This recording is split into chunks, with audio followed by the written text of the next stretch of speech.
خبروں کے سلسلے کو آگے بڑھاتے ہوئے خبر شامل کرتے ہیں جہلم سے۔ ڈپٹی بیورو چیف ظہیر عباس کی رپورٹ کے مطابق صدر Jhelum chamber of commerce and industries Zahid Hussain but کی صدارت میں چیمبر آف کامرس کی ٹیم نے جہلم میں نئے تعینات ہونے والے ڈپٹی کمشنر سے خصوصی ملاقات کی، ان کو جہلم میں خوش آمدید کہا اور پھولوں کے گلدستے پیش کیے۔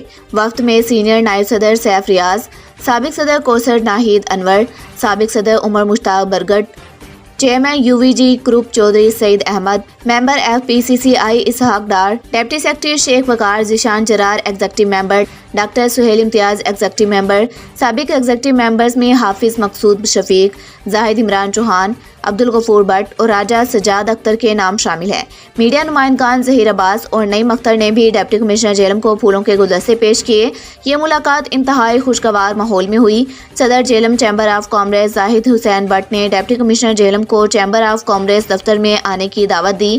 ڈپٹی کمشنر نے وفد کا شکریہ ادا کیا اور ضلع جہلم کی ترقی اور خوبصورتی میں اہم کردار ادا کرنے کا کہا۔ ان کا مزید کہنا تھا کہ ضلع انتظامیہ اور چیمبر آف کامرس باہمی مشاورات سے بزنس کمیونٹی کے مسائل حل کریں گے۔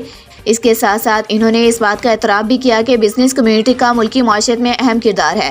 اس موقع پر صدر Jhelum chamber of commerce Zahid Hussain but نے جہلم کے لیے اپنی طرف سے ہر قسم کے تعاون کی یقین دہانی کرائی۔ اب تک کے لیے اتنا ہی۔ مزید خبروں کے اپڈیٹ کے لیے دیکھتے رہیں JRY نیوز۔